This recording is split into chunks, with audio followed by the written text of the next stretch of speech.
Let me start with a confession that might make you laugh before it makes you uncomfortable. I was not defeated by cake, pizza, or fast food.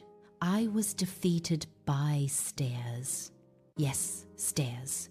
The most disrespectful, unpaid personal trainers in every apartment building. One random evening, I climbed to my third-floor apartment like I had done hundreds of times before. And halfway up, I had to stop and pretend to scroll through my phone so my neighbors wouldn't realize I was catching my breath. That fake scroll changed my life, because in that moment, I knew something was shifting. Not dramatically, not in a way that would make a reality TV show, but subtly, steadily, quietly. And the worst part? I couldn't blame one big, obvious bad habit. I wasn't drowning in soda. I wasn't living in a fast food drive-through. I was just constantly chewing. A bite here, a nibble there, a this doesn't count moment that absolutely counted. If you're watching this while holding a snack, pause. I'm serious. Look at it. Now ask yourself, are you hungry or are you just bored with your hands? I'll wait. Because that one question changed everything for me. It was my aunt who asked it first. We were in her kitchen talking about nothing important, and I had dipped into a bowl of crackers like it was a reflex. She looked at me calmly and asked, "Are you hungry or are you just chewing?" I froze mid-crunch, like I had been caught committing a small but undeniable crime. I wasn't hungry, I was just chewing, because chewing felt productive. Instead of giving me a lecture, she opened her fridge, pulled out a bowl of steamed broccoli, and said, "Before you snack, eat this. If you still want the snack after, go ahead." That was the day the broccoli test was born, and I had no idea that a vegetable shaped like tiny trees was about to become my life coach. The rule was simple enough to sound ridiculous. Every time I wanted to snack between meals, I had to eat a bowl of plain broccoli first. No cheese waterfall, no butter spa day, just broccoli in its honest, fibrous, slightly bitter truth.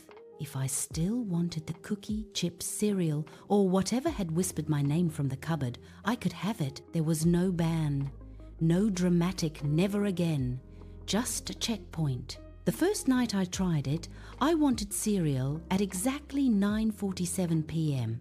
because apparently my brain runs on a very specific sugar schedule. I opened the cupboard, saw the cereal box smiling at me like an old friend, and then remembered the rule. I sighed so loudly I could have narrated my own disappointment. I steamed the broccoli. I sat down. I chewed. Halfway through, something unexpected happened. The cereal stopped sounding urgent. It didn't disappear, but it stopped screaming. By the time I finished the bowl, I was calm.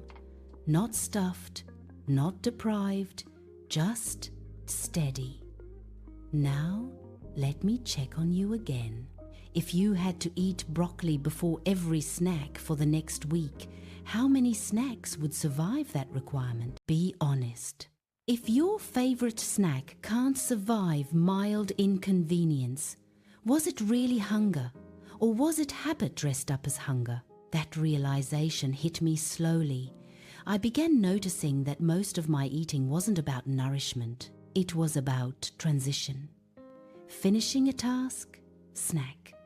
Starting a show, snack. Slightly stressed, snack. Bored for 12 seconds, definitely snack. The broccoli test interrupted that autopilot pattern. It forced me to slow down and ask, would I eat broccoli right now? If the answer was yes, I was genuinely hungry. If the answer was no, I was just emotionally multitasking. The first week was awkward in ways I didn't expect. At work, someone brought donuts. Not just any donuts, The soft, glazed kind that practically dissolve when you look at them. I pulled out my small container of broccoli like it was a science experiment. My co-workers stared. One of them asked if I had joined some extreme diet cult. I said, "No, I'm taking a test." Technically that was true. I ate the broccoli first. Then I still had half a donut. And here's the wild part. Half was enough. Previously, half would have been the appetizer to just one more. The broccoli didn't remove joy. It reduced chaos. And that difference mattered more than I expected. Let's do another mid-video honesty check. If I walked into your kitchen right now and replaced every snack with broccoli for 1 week, would you survive? Or would you start negotiating like, okay, but what if the broccoli identifies as chocolate? See, that's the thing. I used to negotiate with myself constantly. I'll start tomorrow. This doesn't count. I had a long day. The broccoli test removed negotiation. It added clarity. Either I was hungry enough to eat broccoli, or I wasn't hungry.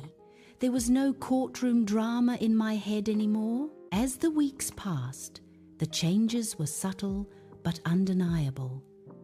My bloating decreased. My energy evened out.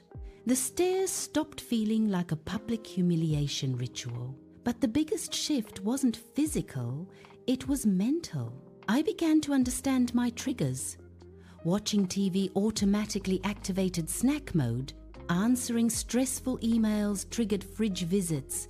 Even cleaning the kitchen somehow made me want to eat again, which is ironic considering I was cleaning because I had already eaten. The broccoli test became less about the vegetable and more about the pause. That pause created space between feeling and reaction. And in that space, I discovered choice. There were nights I almost quit. Rainy evenings with blankets and movies felt like snack invitations sent directly from the universe. One stormy night, I stood in front of the cupboard staring at popcorn like it had written me a heartfelt apology for everything wrong in my life. I genuinely considered skipping the rule. No one will know, my brain whispered, but I would know, and that mattered. So I steamed the broccoli. I sat on my couch, crunching green trees while thunder crashed dramatically, and I felt both ridiculous and victorious.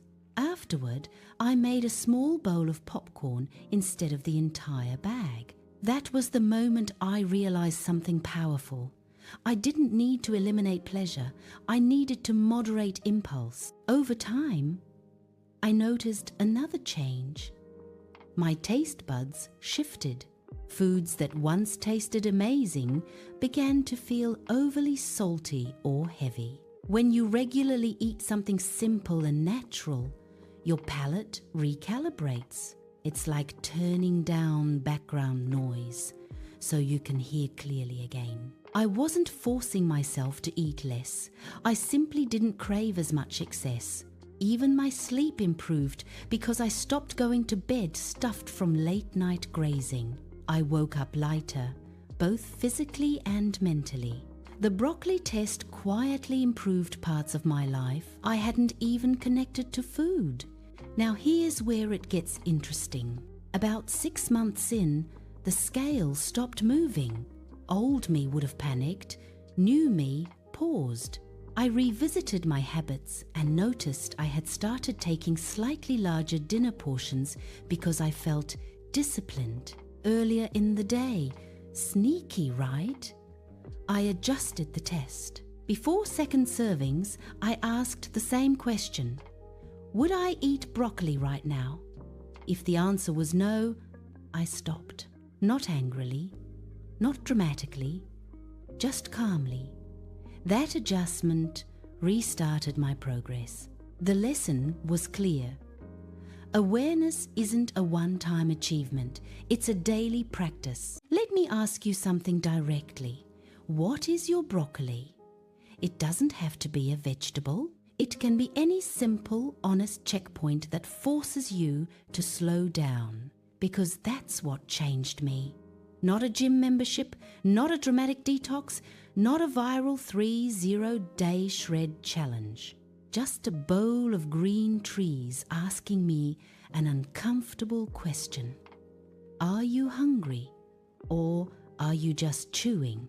If you've made it this far, I need you to do something bold. Open your fridge after this and see if there's broccoli inside. If there isn't, that might be the plot twist. Go buy some. Try the broccoli test for 30 days. Not to shrink yourself, not to punish yourself, but to study yourself. And when you catch yourself staring at that bowl like it personally offended your ancestors, just know you're growing.